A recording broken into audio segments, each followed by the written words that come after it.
Bonjour à tous, bienvenue dans ce nouveau format de podcast RSG. Pour ce premier épisode, la 501ème va donc s'occuper du dernier trailer de Star Wars 9, l'ascension de Skywalker. Nous allons l'analyser plan par plan et expliquer quelques possibilités, mais nous ne rentrerons pas pleinement dans les théories, nous garderons cela pour une prochaine vidéo. Donc, commençons. Le tout premier plan, c'est le logo, c'est un superbe logo, bon, il n'a pas trop changé mais il est toujours très bien.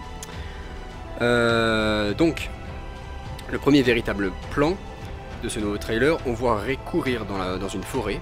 Elle laisse tomber un casque qui semble être un casque d'entraînement Jedi, assez similaire à celui que Luke utilisait dans le Faucon dans Un Nouvel Espoir. Mais c'est probablement une version plus récente, un peu, disons, mise à jour, puisque bon, ça se passe quand même 40 ans après, voire même un peu plus. La question à se poser, c'est où nous trouvons-nous, sur quelle planète? Alors, jusqu'à encore récemment, j'aurais associé les plans donc de forêt et les plans, disons, de océanique et les plans de mer où on voit les ruines de la seconde étoile de la mort. Parce que bon, je spoil pas ce trailer parce que c'est déjà dans les deux autres trailers qui sont sortis. J'aurais associé les deux puisque bon, on sait que la lune d'Endor était une lune forestière et on se doute que les débris de l'étoile de la mort, ils sont probablement tombés. Mais à ce jour, je dirais plutôt qu'on est sur Yavin 4 ou alors sur une nouvelle planète. Mais Yavin 4 rappellerait donc reviendrait aux fondamentaux en fait, et on aurait probablement des bases rebelles et ça serait probablement assez sympa d'y revenir. Donc voilà. Donc cet entraînement Jedi il se fait avec un droïde en fait, les droïdes d'entraînement exactement comme dans le 4. On la voit repousser un laser avec son sabre et puis après elle court sans son sabre et elle saute pour sauter au-dessus d'un ravin. Et là on a une superbe transition sur le saut et on passe à un saut dans l'intérieur en fait de la seconde étoile de la mort qui est en ruine. Et la voix de Finn dit que tout le monde est réuni. Et ça fait bien sûr écho au fait que dans ce film, dans ce 9ème opus, tous les personnages principaux seront réunis pendant l'intégralité de l'intrigue, tout le long du film, comme l'a précisé J.J. Abrams lui-même. Et parce qu'en fait c'est pas du tout le cas dans le 8, ils sont vraiment séparés et là ils reviennent ensemble. Et donc voilà, c'est Finn qui délivre cette citation. Nous avons d'ailleurs un plan où il regarde au loin avec des jumelles. Vient ensuite un plan sur cette planète ou cette lune forestière, qui pourrait donc tout à fait être Yavin 4. Mais bien sûr, tout ça c'est pas confirmé. Et on a ensuite un plan d'un rassemblement de pilotes et de techniciens de la Résistance, avec ici au niveau probablement de la salle de briefing, nous avons Lando Calrissian. Cette scène fait bien sûr écho à la scène, désolé j'ai même pas fait exprès, mais à la scène de la base Echo sur Hoth dans l'Empire contre-attaque. Rassemblement de pilotes, briefing de Leia, bon en l'occurrence il n'y a pas de briefing de Leia, ou en tout cas je la vois pas, mais on voit Chewie, on voit Lando, on voit Poe, on voit donc Jannah, on voit C-3PO, et on voit donc un rassemblement de pilotes, parmi lesquels il pourrait tout à fait y avoir d'autres pilotes tels que Wedge Antilles par exemple. Et on voit également un Mon Cala qui est Ackbar. Ce n'est pas l'amiral Ackbar qu'on connaît, c'est probablement son cousin je crois. Il est apparu il me semble dans un comics assez récemment, mais je n'ai pas lu cet épisode là, et donc je peux pas tellement développer sur de qui il s'agit en fait, mais bon voilà, désolé. La scène suivante c'est en fait c'est le départ de Rose, mais en fait cette scène est en lien avec une autre scène, un autre plan qui arrive plus tard dans le trailer, donc en fait j'en reparlerai à ce moment là. Et ensuite nous avons donc une citation, une phrase qui est dite cette fois par Poe. On n'a pas un seul personnage qui fait la voix off dans ce trailer, on en a quasiment tous les personnages principaux. Et cette fois Poe, good people will fight if we lead them. Les gens donc se battront si on les guide. Et nous voyons Poe, Chewie et Finn, toujours à mon avis sur cette même planète ou lune forestière, avec le X-Wing de Poe reconnaissable à sa couleur orange. Il faut préciser que c'est son nouveau, parce que Kylo Ren l'a détruit durant l'attaque du croiseur de Leia au début du 8, enfin c'est pas exactement le début mais dans le 8, dans les derniers Jedi. Et si on compte le chasseur qu'il a dans Star Wars Resistance, c'est donc son 3ème X-Wing en l'espace de un an, même pas. Enfin je sais pas quelle est l'ellipse temporelle entre le 8 et le 9, mais en l'espace de quelques années disons. Nous avons ensuite un très très beau plan d'un Blockade Runner, donc d'une corvette corélienne CR-90, c'est-à-dire le même modèle que le Tantive 4, c'est-à-dire le vaisseau diplomatique de Leia dans le 4, dans Un Nouvel Espoir. Ça pourrait être le Tantive 4, bon, le modèle est vieux, donc totalement le Tantive 4 serait également un peu obsolète, mais étant donné que le film est la conclusion de la saga entière, la saga Skywalker, les 9 films, ça pourrait tout à fait être le Tantive 4 lui-même, et rappeler tout un tas de bons souvenirs, et il pourrait avoir un rôle important. Honnêtement, bon, il a la couleur rouge sur le côté qui, bah, honnêtement, est assez reconnaissable du Tantive 4. Mais bon, bien sûr, je suis pas sûr, il n'était pas, enfin, c'est pas précisé quoi. Donc il vole en Razmot, au-dessus, juste au-dessus de la cime des arbres de cette forêt. Donc soit il décolle, soit, je sais pas, soit il atterrit. Mais c'est vraiment un plan assez stylé. En général, on est plutôt au-dessus des vaisseaux. Et ça apporte un peu de renouveau. Nous avons donc ensuite un plan des ruines de l'étoile de la mort, donc dans l'eau, dans une mer très agitée. Et il faut préciser que, donc moi, comme je l'ai dit, je pensais qu'au départ que c'était sur Endor. Nous avons, grâce à, je sais plus si c'est le site de Star Wars ou le site de Disney, nous avons la précision, en fait nous sommes sur pardon, je vais y arriver, la lune de Kefbir, grâce à en fait une attraction pour Disneyland. Donc c'est des attractions où ils font un vaisseau en fait présente les différents lieux des films. Et pour le 9, il y aura Kefbir qui est décrite comme la lune océanique où se trouvent les ruines de la seconde étoile de la mort. Alors c'est pas précisé que c'est une lune d'Endor, mais bon honnêtement, les débris, je vois pas trop comment ils seraient arrivés sur une lune d'un autre système stellaire. Et c'est tout à fait possible que ce soit une autre lune d'Endor, puisque Endor, on appelle souvent Endor en fait la lune forestière d'Endor, mais Endor, la planète, a le même nom, elle s'appelle juste Endor, et c'est une géante gazeuse, et en fait au total elle a 9 lunes, donc la lune forestière qu'on voit dans le 6, ce n'en est qu'une des 9, donc elle peut tout à fait avoir une lune océanique, et qui s'appelle Kefbir, et voilà, c'est ça qu'on voit dans le 9. Donc à mon avis c'est tout simplement ça. Donc en soi on n'avait pas totalement tort au départ quand la plupart des gens supposaient que c'était la lune forestière d'Endor qui avait une partie de la planète, une partie de la lune avait un océan. Bon, c'est juste deux lunes à mon avis d'Endor. Mais du coup, bon, la planète forestière, c'est pas forcément Endor, c'est pas forcément la lune forestière d'Endor, à mon avis on est plutôt sur Yavin 4. Donc, oui. Donc pour revenir sur le plan, on voit Rey qui est donc au-dessus, enfin sur le toit si je puis dire, de ces ruines. Et elle dit que tout le monde dit la connaître, mais qu'en fait personne ne la connaît. Arrive alors Kylo, à travers les vagues, il fend la tempête. On remarque d'ailleurs qu'il n'a pas son casque. Donc je pense que cette scène se déroule au tout début du film. Alors pas forcément la scène d'intro, hein, enfin quoique, pourquoi pas. Mais par contre, à mon avis, dans le premier quart d'heure, hein, je parierais sur ça perso. Et bien sûr, il lui répond que lui la connaît. Donc ça fait bien sûr écho au fait que les deux sont attirés par les deux côtés de la force. Et ils sont en ça uniques. Donc c'est pour ça qu'il la connaît. Enfin qu'il la comprend quoi. D'ailleurs une petite allusion. Ahsoka qui est pendant longtemps... il y a toujours une rumeur comme quoi elle serait dans le film. Bon, perso, ça m'étonnerait. Mais même si j'adorerais, hein, mais bon, ça m'étonnerait. Et Kylo Ren quand il arrive et passe à travers cette vague, met son sabre laser à l'envers si je puis dire, ce qui doit d'ailleurs être assez galère avec sa crossguard, je sais plus trop comment on dit ça, mais bon, je sais pas trop comment il va le manier, mais bon, voilà. Et donc Ahsoka a manié un de ces deux sabres comme ça là, dans la série de Clone Wars, et voilà, c'est juste un petit détail, hein, à mon avis ça se trouve c'est même pas lié à Ahsoka, mais je trouve ça assez cool. Nous avons donc un plan, le plan suivant, avec de très nombreux TIE. Alors, bon, c'est difficile à voir, ils volent à très grande vitesse. Mais je pense que ce sont des TIE du premier ordre, ça paraît assez logique. Et bon, il n'y a pas de... Enfin bon, à mon avis c'est des TIE du premier ordre. Il n'y a rien qui les distingue vraiment sur ce plan, mais je parierais sur ça. Donc il s'approche d'un immense glacier, avec ce qui m'a d'abord semblé être un très beau reflet. Alors c'est pas qu'il est pas beau hein, le reflet, hein. C'est juste que c'est pas un reflet. En fait ça semble être un glacier qui flotte dans l'espace. Alors je pourrais pas trop vous expliquer comment, hein, mais pourtant il y a un village en contrebas donc du glacier. Et les habitations ou les structures semblent d'ailleurs être des deux côtés en fait du glacier, au-dessus et en dessous. Donc on y vit de tous les côtés. C'est assez particulier, j'aimerais vraiment voir comment ça se passe et comment on y vit. Et c'est très intéressant, c'est un concept auquel j'ai vraiment pas trop pensé. Et à mon avis, c'est la ville où on découvre Zori Bliss. Donc Zori Bliss, c'est la chasseuse de primes, la nouvelle chasseuse de primes introduite dans ce film, qui connaissait Poe et enfin, elle a juste des liens avec Poe. Je crois que c'est tout ce qu'on sait à peu près sur elle. À mon avis, c'est là qu'on la découvre.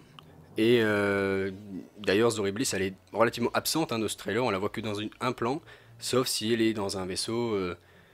Auquel cas, ce n'est pas précisé ou mis en avant. Mais bon, voilà. Donc bon, concernant ce lieu, j'ai quelques autres théories, mais je pense pas les développer maintenant. Je pense qu'on gardera ça pour une autre vidéo. C'est un peu là, on fait vraiment du plan par plan pour analyser ça. On s'occupera après de débattre et de développer les théories. Ça sera un peu plus libre. Là, c'est vraiment, on suit le trailer, quoi.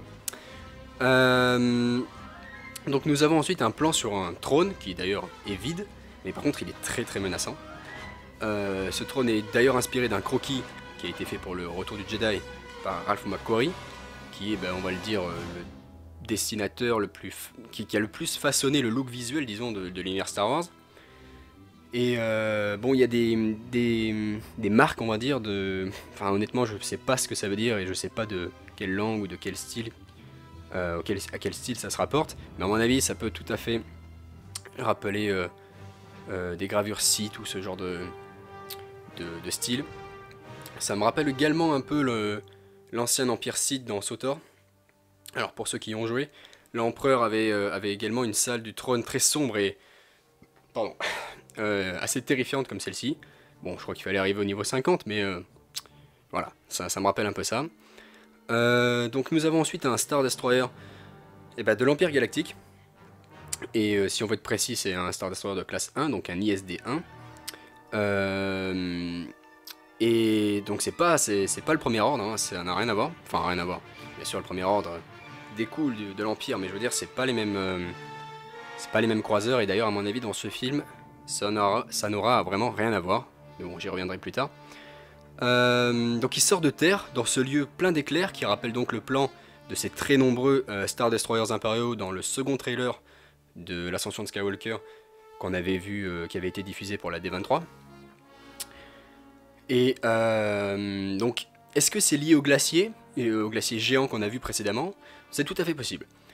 Un Star Destroyer peut y être caché dedans, ça m'étonnerait pas. Par contre, bon, on n'a pas vraiment une bonne notion de la taille de ce glacier, puisqu'on voit seulement des chasseurs TIE qui s'approchent et donc qui sont loin, donc bon, on ne sait pas trop quelle est la taille de ce glacier, mais ça m'étonnerait que autant de croiseurs, comme on le voit sur cette image du second trailer, puissent être cachés dedans, ou puissent être cachés à côté, ou je sais pas trop quoi. Donc à mon avis, je sais pas si c'est là, mais c'est possible que ce croiseur sorte, parce que bon, c'est quand même assez bleu, l'image du glacier est quand même, ressemble quand même au niveau étalonnage. Donc de même, on pourrait faire un rapprochement avec le trône. Le trône, pareil, l'arrière-plan derrière le trône très menaçant, ça fait gris, ça fait bleuté, ça pourrait tout à fait se trouver sur ce glacier ou dans cet endroit si c'est pas le glacier dans ce lieu, quoi. Est-ce qu'on a un nom pour le glacier? C'est une bonne question.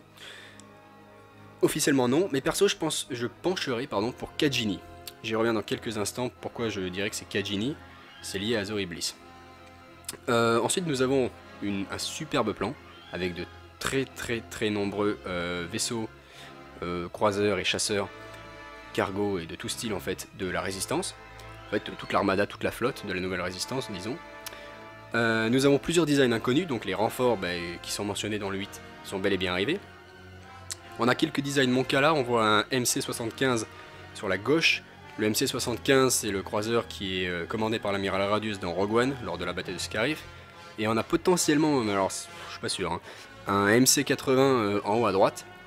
Donc c'est le même modèle que le Home One, le vaisseau capital de l'amiral Akbar dans Retour du Jedi. Mais bon, ça reste à vérifier. Nous avons également, c'est ce qui attire l'œil en premier, enfin moi perso, ce qui m'a attiré l'œil, la présence du Ghost, ou en tout cas d'un cargo léger VCX 100 pour être précis. Mais bon, on va pas se mentir, c'est le Ghost. Juste derrière le Faucon, donc c'est ce qu'on voit direct quoi, après le Faucon. Et donc le Ghost, c'est le vaisseau dans lequel tous les événements de la série Star Wars Rebels se passent. C'est le vaisseau où les personnages qui forment en fait une famille vivent. Donc on y passe vraiment la majeure partie du temps. Et c'est un peu iconique de cette série animée. Mais alors qui piloterait le Ghost? Eh ben, dans Rogue One il est présent. Mais il est présent, il est dans un coin de l'image sur Yavin 4. Il passe devant la baie vitrée de l'amiral Radius et il passe dans le coin de l'écran pareil quand on voit les X-Wing dans la bataille de Scarif. Donc ça reste de l'easter egg. Le général Syndulla, Hera Syndulla, elle est mentionnée et Chopper y est dans Rogue One. Mais là c'est autre chose, il est carrément dans le trailer et en plus il est vraiment en second plan juste derrière le Faucon. Est-ce que ça a une signification cette place? Est-ce que le fait qu'il soit dans le trailer signifie que l'équipage du Ghost va avoir une importance réelle et conséquente dans l'intrigue? Je sais pas. Ça me paraît assez peu possible parce que l'intrigue a quand même énormément de choses à conclure quoi avec les films précédents. Ça m'étonnerait que Abrams rajoute des personnages d'une série animée que la plupart des spectateurs qui voient les films ne connaîtront pas. C'est tout à fait possible, hein, pour ceux qui n'ont pas vu Solo, désolé, petit spoil, mais il y a Maul qui fait une apparition quand même assez incompréhensible si on n'a pas vu la série de Clone Wars ou la série Rebels. Et bon, donc c'est possible qu'il le fasse dans le 9, mais je parierais pas là-dessus. Par contre, qui le pilote? Perso, je parierais sur Jacen Syndulla, donc à savoir le fils de Hera Syndulla et de Kanan Jarrus, donc son vrai nom c'est Caleb Dume, c'était un ancien chevalier Jedi. Donc c'est tout à fait possible que Jacen Syndulla ait la force en lui, c'est pas forcément lié au gène, hein, mais bon, c'est tout à fait possible qu'il l'ait. Est-ce que c'est pour ça que avoir un Jedi ou un semi-Jedi, disons, dans la Résistance, c'est pour ça qu'il est en tête des vaisseaux juste derrière le Faucon? C'est possible. Je pense pas quand même que Jacen Syndulla sera dans le film en tant que personnage, à mon avis on en restera au Ghost. Si c'est pas Jacen Syndulla, on peut avoir un truc encore plus intéressant mais encore moins probable, à savoir Ahsoka et ou Sabine. Si Ahsoka et Sabine à la fin de Rebels sont partis chercher Ezra, si elles l'ont retrouvé, donc s'il y a potentiellement un Ezra, ça veut dire qu'il y a Thrawn quelque part. Si elles l'ont pas retrouvé, bon ça veut dire que Thrawn et Ezra auront leur propre intrigue, mais si elles sont là, ça peut être vraiment... Enfin, moi je serais trop content si les deux sont là, ou l'une des deux même, ça serait ouf. Mais je pense, enfin, le problème c'est que si l'une des deux est là, à mon avis, elle serait un peu pas assez utilisée, quoi. Bon. D'ailleurs, si Ahsoka est là, il va y avoir trop de Jedi dans le truc, mais bon.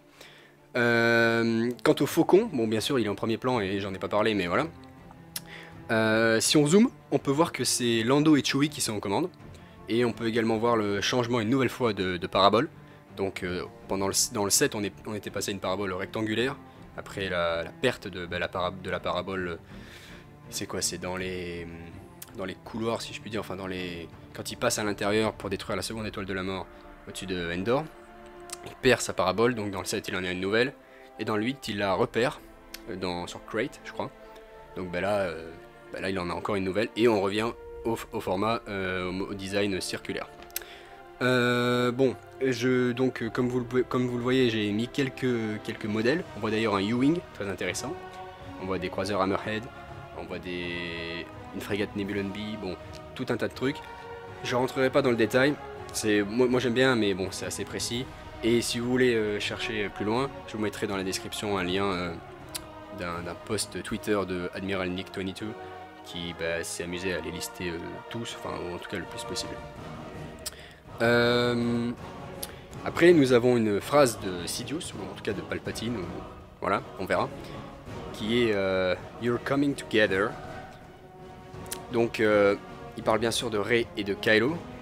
Il les attend tous les deux en fait, il attend leur venue ensemble, et ça qui est intéressant. Bon, en même temps on a un plan dans le cockpit du Faucon, pardon, avec Rey aux commandes et Chewie copilote. Nous avons Finn juste derrière, qui arrive avec Poe et C3PO. Nous avons disons un élément, enfin j'ai pas le mot, sur le tableau de bord assez particulier. Il est illuminé en bleu. Alors au départ je croyais que c'était quelque chose genre une balise de repérage ou quelque chose qui permettait de se donner, qui permettait d'aller dans des coordonnées un peu secrètes. Je sais pas moi, par exemple la localisation de Palpatine, la localisation de l'étoile de la mort ou de Kylo, quelque chose comme ça. Mais après, bon, effectivement, cet outil est déjà dans le set. Donc, bon, il n'est pas du tout utilisé dans le set, donc ça se trouve, ça n'a rien à voir. Il est juste pas allumé, enfin, il n'est pas en bleu dans le set, donc c'est pour ça qu'on l'avait jamais remarqué, enfin, que je l'avais jamais remarqué en tout cas. Est-ce que, bon, il est en bleu juste parce que là, ils l'ont mis en bleu et ça n'a rien à voir, ou est-ce que c'est une signification? Honnêtement, j'en sais rien.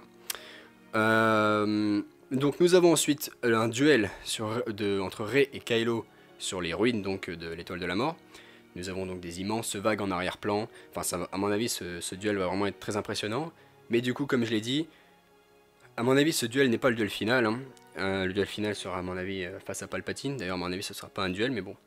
Et à mon avis, cette scène donc entre Kylo et Rey se passe au tout début du film. Ensuite, on a un plan très court. Et donc, justement, la brièveté de ce plan est très intéressante. On est dans l'espace. On a un Star Destroyer impérial. Alors... là, c'est difficile de dire si c'est de classe 1 ou 2, mais bon.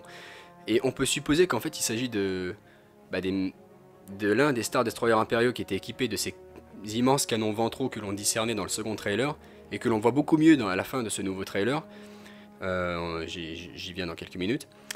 Et vu qu'on voit un Star Destroyer de classe 1 sortir de terre plus tôt, on peut supposer que toute cette flotte là de l'Empereur est composé de Star Destroyer de classe 1, ce qui peut en fait avoir son importance, car durant les années impériales, forcément on est passé à la classe 2, donc s'il s'agit bien des classes 1, et si tous les croiseurs sont de classe 1, ça veut dire qu'en fait Palpatine avait ce plan bien avant en fait la perte et l'anéantissement de son empire.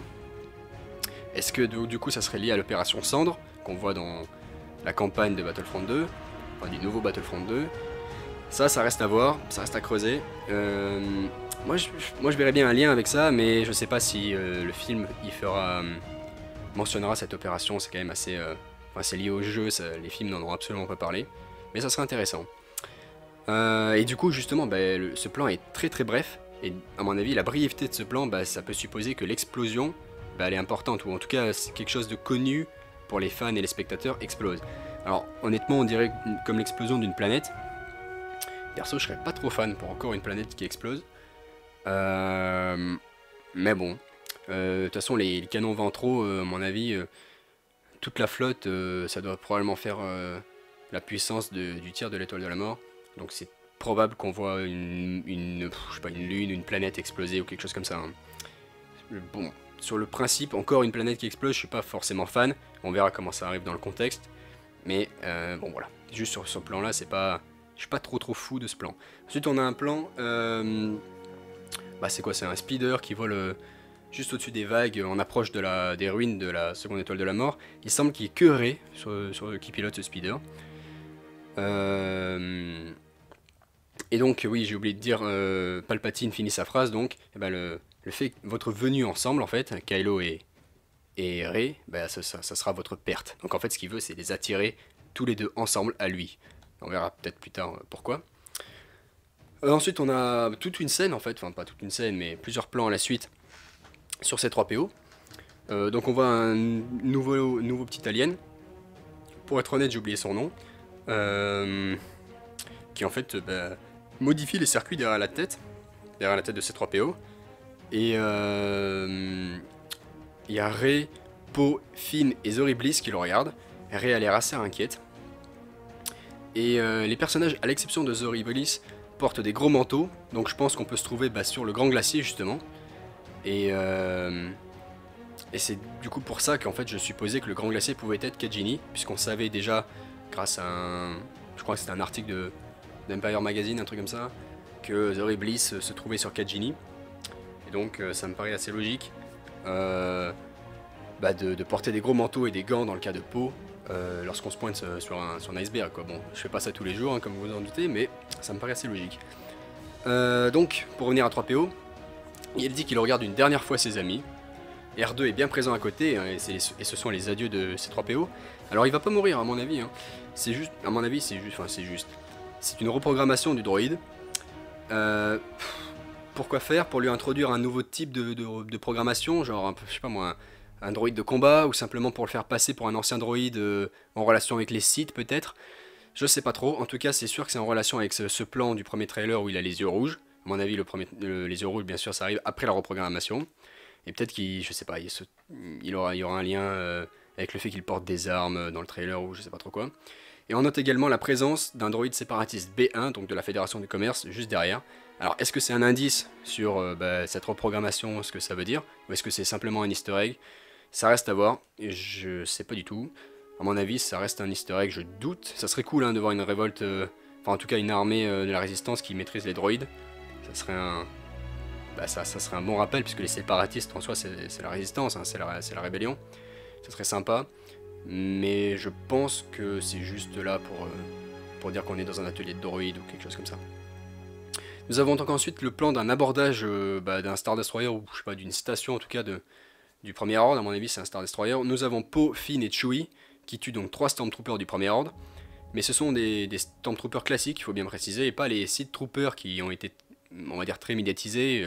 Les figurines sont sorties, ils ont fait des articles dessus. En fait, ils ont quasiment la même armure que les Stormtroopers classiques, ils sont juste peints en rouge, pour faire simple. Et donc, il y avait pas mal de débats sur qui sont-ils. Est-ce que Sith Trooper c'est lié au Sith, donc le seul Sith de l'histoire, c'est Sidious? Est-ce que Kylo Ren n'est pas un Sith, ou est-ce que vu qu'il a une armure, vu qu'ils ont des armures, pardon, des Sith je vais y arriver, du Premier Ordre, excusez-moi il est un peu tard, du Premier Ordre, est-ce que c'est lié à Kylo Ren du coup? Est-ce qu'il y aura une scission du Premier Ordre? Est-ce qu'il y aura un affrontement, ou alors est-ce que c'est tout simplement pour les spectateurs, pour faire simple, s'il y a un combat entre Premier Ordre et Empire, ou deux factions du Premier Ordre? Voilà, nous avons les Stormtroopers blancs et les Stormtroopers rouges. Bon, peut-être. En tout cas, tout ça, ils sont pas présents. Hein. C'est tout ça pour dire que là, c'est bien des Stormtroopers classiques. Donc les Stormtroopers rouges, ça trouve, ils ont juste un petit look. Ils passent 2 secondes dans le film et voilà, on en fait une grosse médiatisation. Ils sont absolument pas importants. Tout comme les Chevaliers de Rennes. Les Chevaliers de Rennes, ils sont censés être importants. Ils sont pas dans la bande-annonce, on sait pas ce qu'ils font. Mais à mon avis, eux, par contre, ils auront un peu plus de poids dans le film que les Sith Troopers. Oui, donc pour revenir à ce plan d'abordage, à mon avis on est à bord du finaliseur, donc c'est le croiseur du Premier Ordre de Kylo Ren, commandé donc par le général Hux dans l'épisode 7. Également dans l'épisode 8, il a survécu à l'attaque, au sauvetage disons de l'amiral Holdo, de la vice-amiral Holdo dans les derniers Jedi. Donc ce croiseur n'est pas détruit, à mon avis, on se trouve dans ce croiseur. Alors pourquoi Poe, Finn et Chewie abordent le croiseur? Je sais pas, à mon avis on se trouve dans... Je dirais probablement dans le 3e acte du film. Et donc oui, le finaliseur en fait on le voit pas du tout de la bande-annonce, il est absent. Mais en fait il est absent, genre je veux dire le croiseur en lui, l'extérieur du croiseur est absent. À mon avis on voit l'intérieur, donc dans cette scène d'abordage, et puis dans une autre scène impliquant Rey et Kylo, j'y reviendrai plus tard. Nous avons ensuite un plan donc, de Leia et de Rey qui s'enlacent. Donc c'est une scène réutilisée du réveil de la Force. Scène très émouvante. Leia donc tient la tête de Rey et Rey lâche une larme. Et nous avons la voix de Luke qui dit affronter la peur, c'est le destin d'un Jedi. Donc bien sûr, ça annonce de belles péripéties pour Rey. Nous avons ensuite un plan qui se passe sur Pasaana. Donc, Pasaana c'est le nom de la planète de sable qu'il y aura dans ce film en gros, Tatooine, Jakku, voilà. Et ce plan, à mon avis, se passe juste avant l'affrontement qu'on pouvait voir dans la première ou la deuxième bande-annonce, je sais plus, avec des Jet Troopers du Premier Ordre. Et à mon avis ça se passe également dans le même acte ou dans le même moment que Kylo Ren qui attaque Rey avec son TIE. Rey qui fait donc un superbe salto, c'était dans la première bande-annonce. Bon d'ailleurs, est-ce que c'est une attaque ou est-ce que c'est un entraînement parce qu'il lui tire pas dessus? Bon, c'est un peu particulier cette scène, on verra peut-être dans la vidéo sur les théories. Mais bon, donc sur ce plan-là, on est dans cette scène. Et on a donc BB-8 qui perce un bidon de fumigène jaune ou quelque chose comme ça lors d'une course-poursuite. Et c'est pour ça qu'on le voit passer à travers cette poussière jaune, les Jet Troopers, dans la bande-annonce précédente. Et donc nous avons sur ce plan Poe et Finn qui crient de joie. Et donc cette scène, ce plan rappelle bien sûr la scène de leur évasion du finaliseur dans Star Wars 7. Qui était la scène d'introduction des deux personnages.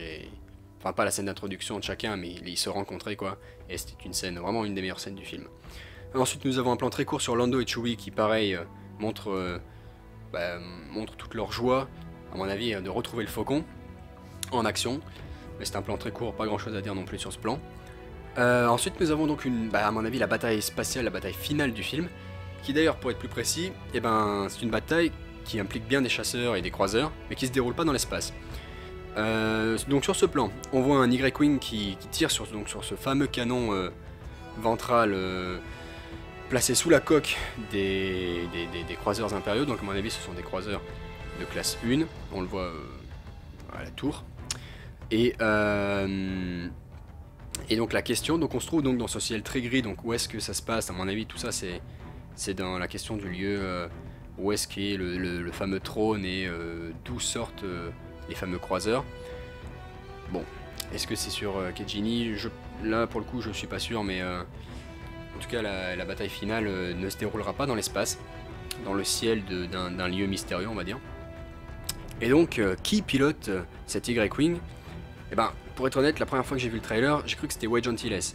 Donc vous savez, l'ami de Luke, le pilote dans la trilogie originale. Et d'ailleurs on s'attendait à ce qu'il fasse son retour dans l'épisode 7, mais bon il n'était pas là. C'est dommage, pour le coup c'était pas la faute des scénaristes et l'acteur qui voulait pas revenir. Il y avait des rumeurs comme quoi il aurait accepté de revenir cette fois pour le 9.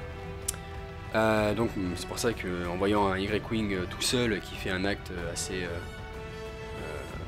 disons courageux, je me suis dit voilà c'est probablement lui, ou alors Poe, mais Poe est cantonné au X-Wing, bon, logiquement Wedge Antilles aussi. Mais en faisant mes petites recherches, j'ai découvert qu'en fait c'était pas du tout Wedge, enfin je suppose hein.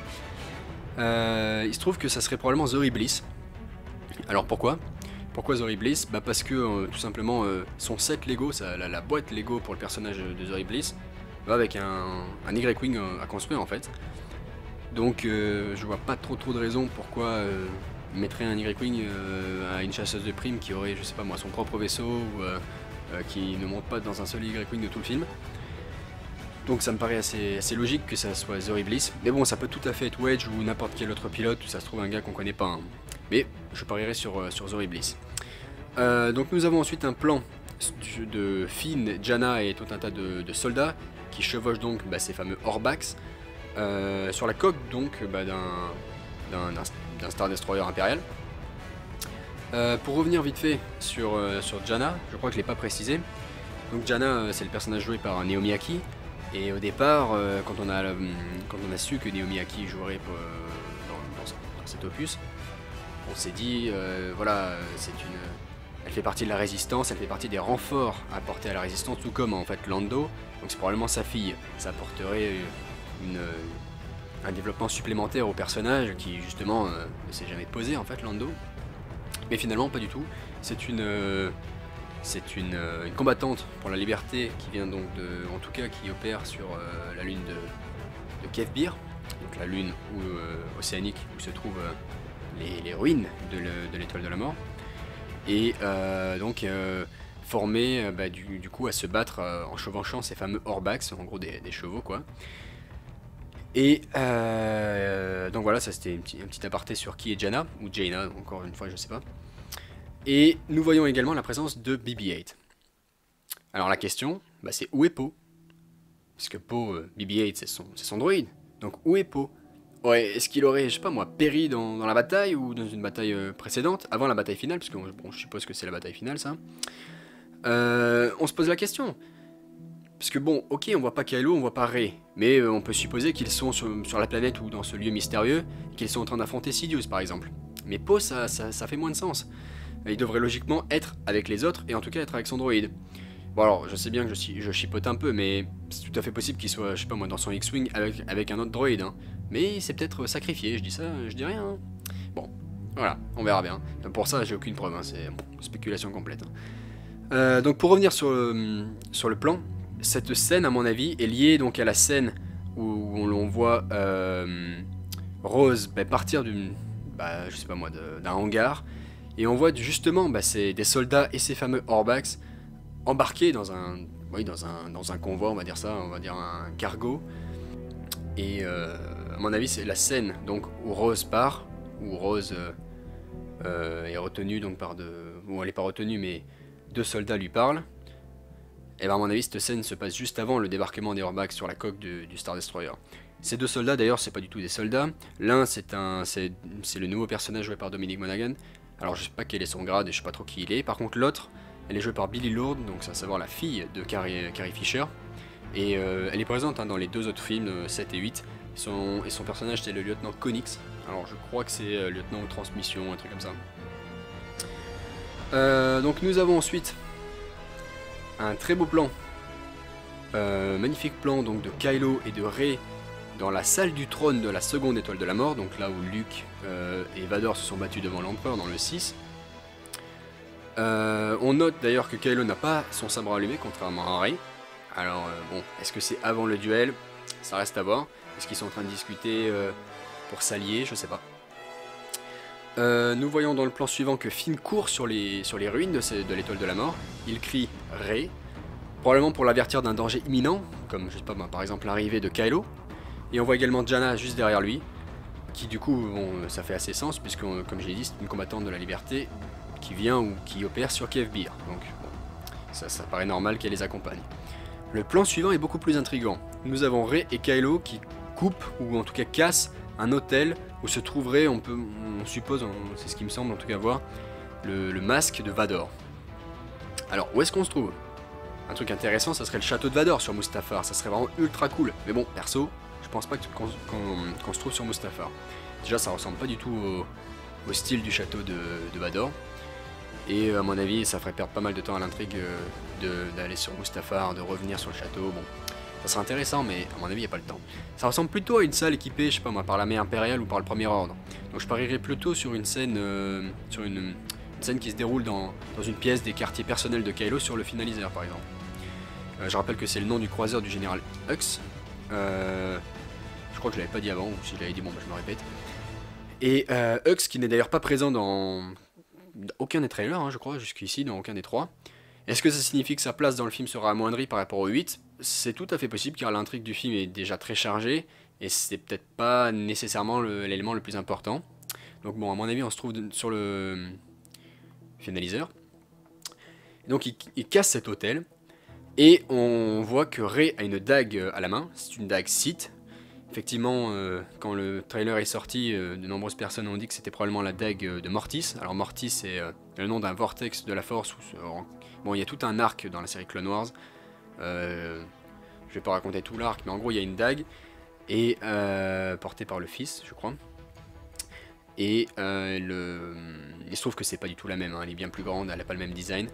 Mais à mon avis, c'est une dague Sith. Alors bon, d'où vient cette dague, à quoi elle mène, quel est son lien avec Rey, ça j'en sais rien. Mais par contre, pour répondre à la théorie comme quoi ça serait la dague de Mortis, je suis pas vraiment d'accord.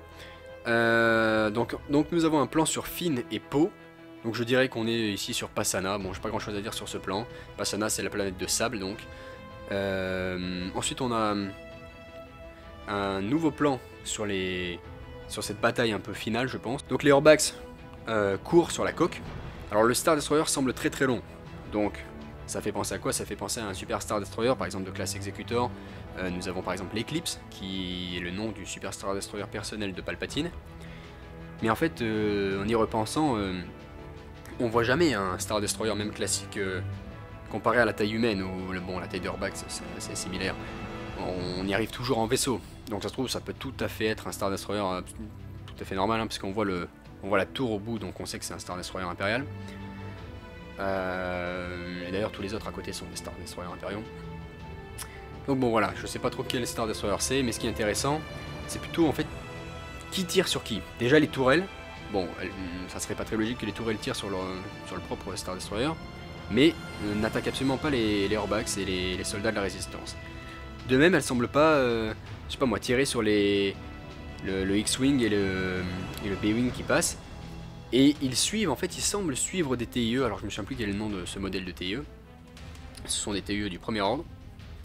Alors est-ce que on a affaire à un combat entre trois factions, Résistance, Premier Ordre et Nouvel Empire, ou l'Empire, les forces de Palpatine, les forces impériales de Palpatine, disons. Est-ce qu'on aurait une alliance entre le Premier Ordre et la Résistance, qui attaque donc les forces de Palpatine? C'est tout à fait possible, d'ailleurs on peut y penser aussi sur le duel entre Kylo Rey et Palpatine. Est-ce que Kylo et Rey ne s'allieraient pas pour intérêt commun, face à Palpatine? Sinon, on pourrait tout à fait avoir, non pas deux factions qui s'allient contre une, mais un affrontement entre les trois. Alors ça serait peut-être plus compliqué, et c'est peut-être d'ailleurs également une des raisons de mettre des Stormtroopers en rouge pour simplifier, donc on les appelle Sith Troopers. Mais bon, on verra pour ça. Et un affrontement non pas résistance et premier ordre contre empire, mais résistance contre premier ordre contre empire. Les trois s'affrontent. Ça reste à voir, mais en tout cas ce plan est intéressant parce que ça colle pas au niveau du combat. On n'a pas l'impression qu'ils se tirent dessus tous, et c'est assez bizarre. Ils tirent juste au fond, quoi, en arrière-plan, sur des croiseurs au loin. On sait pas trop pourquoi ils tirent pas sur les chasseurs. Donc voilà, je voulais juste parler de ce petit détail. Donc ensuite nous avons un plan assez rapide sur Kylo avec une sorte d'éclair derrière et un reflet jaune brillant sur son visage. Alors très honnêtement, je n'ai pas la moindre idée de quoi il s'agit, donc je passe vite sur ce plan. Ensuite on a un plan sur Rey, donc avec des éclairs pareil en arrière-plan, mais c'est pas le plus important c'est bien sûr le trône en fait, ou en tout cas c'est un siège on va dire, qui se trouve devant elle avec une figure qui fait bien sûr penser à Sidious. D'ailleurs c'est très probablement lui. Mais alors pourquoi il a cette sorte de siège qui on dirait le maintient en vie, ou en tout cas quelque chose pour sa santé. Peut-être qu'il est très très faible et qu'il a besoin d'attirer Rey et Kylo pour avoir assez de puissance dans la force et je sais pas moi, aspirer leur force et justement les retourner. Et donc on aurait potentiellement Dark Rey comme ça, pour les contrôler en fait, plus que les retourner. C'est possible. Ou alors, il se pourrait que, en fait, puisqu'on voit jamais son visage. Pourquoi on voit jamais son visage? Il se pourrait que ce soit pas Palpatine. Ça pourrait être Sidious, mais pas Palpatine, pas le même visage. Un clone où il a transféré son visage, ou en tout cas son visage a changé. Ou alors, par exemple, bah c'est pas lui. Et nous avons un hologramme, comme dans le cas, comme on l'avait vu avec Iden Versio dans la campagne de Battlefront 2 pour l'opération Cendre. Ça ferait quand même pas mal de liens avec l'opération Cendre. Ça serait intéressant. Ou alors ça peut être, comme je l'ai dit, pas son visage, et par exemple Matt Smith, puisque Matt Smith, je vais y arriver, on sait pas trop ce qu'il joue encore. Ça serait intéressant. Sinon on a toujours ce rire, bien sûr, unique et iconique, vraiment la marque de Palpatine, on va dire ça. Outre ses manipulations, bien sûr. Et on finit sur un plan qui fait très Jedi, un lame bleue, un visage de Rey qui semble vraiment très très calme, et une phrase de Luke, la force sera avec toi, et Leia qui rajoute toujours. Et donc le dernier plan sur Rey avec un bleu parfait, qui finit donc sur le côté lumineux de la force, et donc sur une note très positive. Voilà, donc je suis pas rentré vraiment dans les détails, j'avoue que peut-être que des fois je me suis un peu perdu sur l'explication des plans, parce que j'ai envie de parler des détails, j'ai vraiment voulu me cantonner, on va dire, au plan par plan, et on fera un débat un des prochains jours, justement sur les théories, rien que par rapport à ce nouveau trailer, ou peut-être par rapport aux 3 trailers, entièrement centrés sur l'ascension de Skywalker, qui d'ailleurs il va falloir expliquer ce titre, mais bon, il y a plein de théories sur ça, ça va être très intéressant, et j'espère que ça vous a plu, je vous souhaite une bonne journée ou une bonne soirée, et que la force soit avec vous.